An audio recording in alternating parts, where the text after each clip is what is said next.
Luke chapter 14. Jesus at a Pharisee's house. On Sabbath, when Jesus went to eat in the house of a prominent Pharisee who was being carefully watched, there in front of him was a man suffering from abnormal swelling of his body. Jesus asked the Pharisees and experts in the law, "Is it lawful to heal on the Sabbath or not?" But they remained silent. So, taking hold of the man, he healed him and sent him on his way. Then he asked them, "If one of you has a child or an ox that falls into a well on the Sabbath day, will you not immediately pull it out?"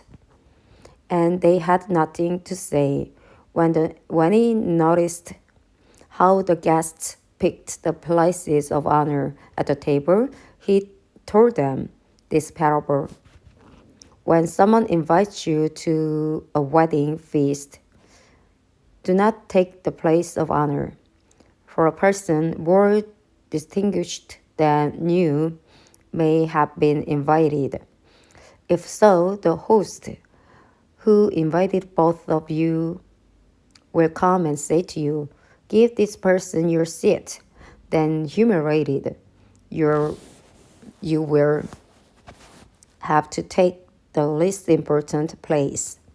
But when you are invited, take the lowest place, so that when your guest comes, he will say to you, "Friend, move up to a better place."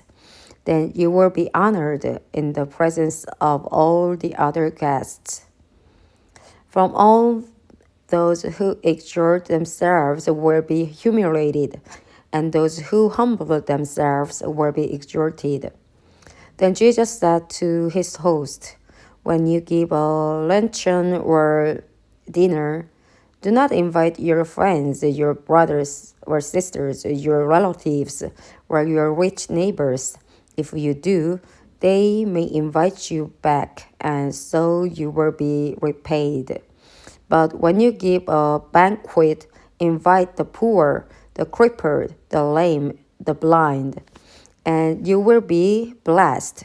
Although they cannot repay you, you will be repaid at the resurrection of the righteous." The parable of the great banquet.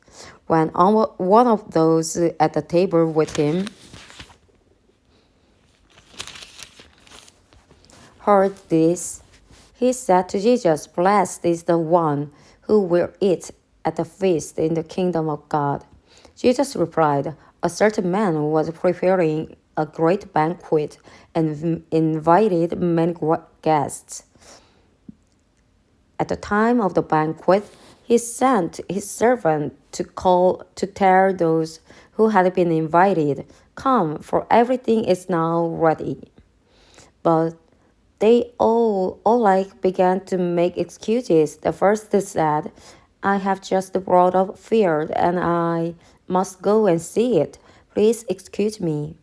Another said, 'I have just brought 5 yoke of oxen and I'm on my way to try them out. Please excuse me.' Still another said, 'I just got married, so I can't come.' The servant came back and reported this to his master.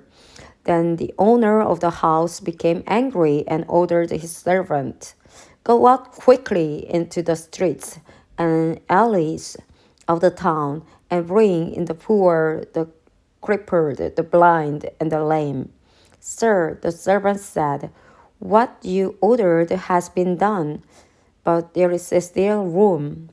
Then the master told his servant, 'Go out to the roads and country lanes and compel them to come in, so that my house will be full.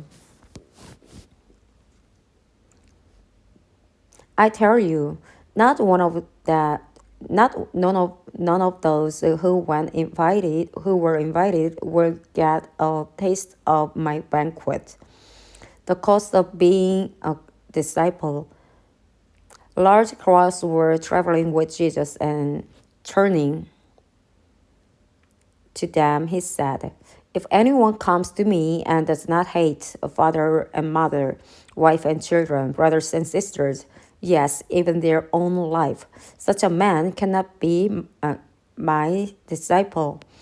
And whoever does not carry their cross and follow me cannot be my disciple. Suppose one of you wants to build a tower. Won't you first sit down and estimate the cost to see if you have enough money to complete it?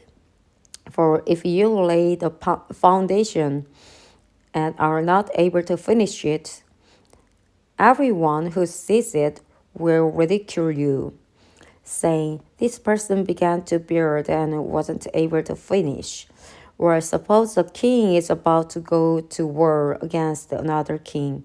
Won't he first sit down and consider whether he is able with 10,000 men to oppose the one coming against him with 20,000?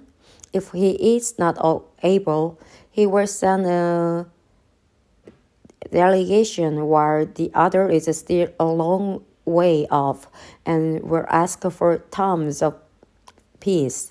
In the same way, those of you who do not give up everything you have cannot be my disciples.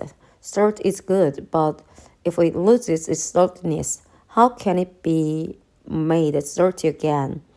If it is a fit neither for the soil nor for the manure pile, it is thrown out.